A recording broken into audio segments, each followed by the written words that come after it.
Hey everyone, and welcome to a review of the Gigabyte Brix i5 Pro. Now, since this is a DIY gaming machine, you will need to buy an SSD and some RAM. I've installed an Intel 256GB SSD and 8GB of Corsair Dominator SODIMM RAM in her. So let's fire up and see how she'll perform. Now, if you haven't seen any photos of the Brix i5 Pro, I got a photo of the device and set it to the desktop background so you could see. Now you can also check in the description for a link to the Gigabyte website to take a closer look. This device is not your average PC, weighing only 3 kilograms, and is 10 centimeters wide, 10 centimeters in length, and only 6 centimeters in height. This is also one of the bigger versions of the Brix family, and of course you can VESA mount these behind a monitor if you want, so they are great if you want to have a setup of something that's out of sight. Today I'm testing the Brix i5 Pro whilst playing League of Legends. While I load up the game and get it into a server, I wanted to tell you why I'm reviewing the device here for you today. Before I wanted to buy one of these, I contacted Gigabyte and asked them, how well do these play games, such as League of Legends, Dota, or even Counter-Strike Global Offensive? They were kind enough to send one out to me to test and find out for myself, and I was so impressed that since then, I've actually gone out and bought the i7 model.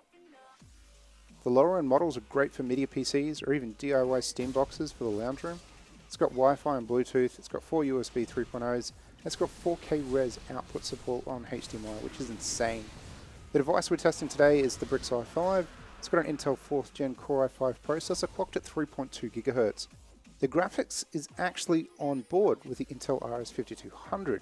Now, this is only the Pro version. There's also a gaming version of the Brix that actually has dedicated graphics with up to 3 monitor support.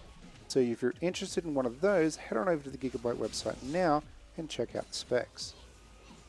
As you can see, we've got everything on max, and I've got a handy FPS count on the top left-hand corner for you, including a CPU percentage. I'm currently in spectator mode, but as you can see, we're pulling a solid 30 FPS, and the Brix doesn't even miss a beat whilst playing League of Legends on max graphics. I know a few mates who've got laptops that struggle to play League in intense battles, and they get frame drops, causing them to misclick and being on the short end when their PC finally catches up with them. With the new League design, the Brix really makes the game look gorgeous. I'm only a casual League player myself, but having my games on the highest possible settings to get the best experience is a value shared by most in the gaming community. So, just to cover the specs in more detail for you, the Brix i5 Pro supports a single 2.5mm thick SATA 3 hard disk or SSD. It also has an mSATA SSD slot available for you, so you can have a mechanical disk for storage and have the mSATA as your operating system drive. It has 2 SODIMM slots supporting up to 16GB of 1600MHz DDR3 RAM. Do remember though, each slot only supports up to 8GB of RAM. As previously mentioned, it has onboard 802.11 ABGN and AC, Wi-Fi and Bluetooth 4.0 support. Video-wise, this device has dual monitor support with HDMI and a single mini display port. It also has 4 USB 3.0 ports, 2 on the front and an additional 2 on the back. Gigabit Ethernet of course, and a headphone jack on the front. No standalone mic input unfortunately. Now there are a few things I would have liked to see on the device. I would like to have seen a second Ethernet port, an option of more colours to pick from, even though there's nothing wrong with the red design. And the noise. The noise from the fan on this device can actually get very loud, depending on the CPU usage. For games like League, Dota or CSGO, it's not too bad, and you can't really hear it over the game's sound. However, for games like Battlefield 4, you can start to feel the desk vibrate as your device is preparing for takeoff. Now that's not to say this device is not going to perform.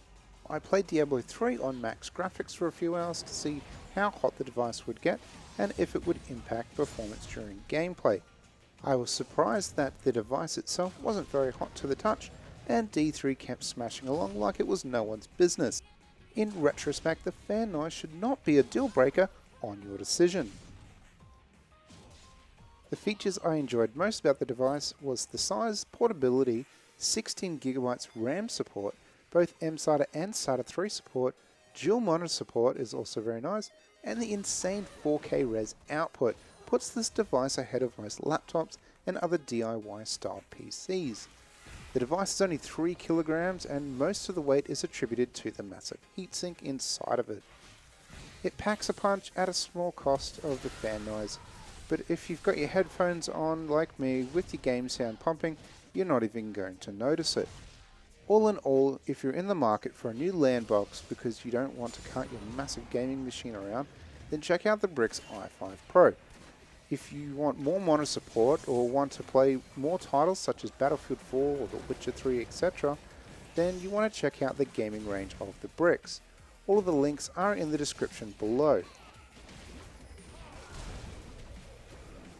Thanks so much for taking the time to watch this video, and I hope you enjoyed it. You can find more of these on our YouTube channel, as well as all of our eSport events that we cover across Australia for Counter-Strike Global Offensive and League of Legends. We plan in the future to expand into StarCraft 2 and Dota 2, so keep an eye out for that and hit that subscribe button below. Bye for now.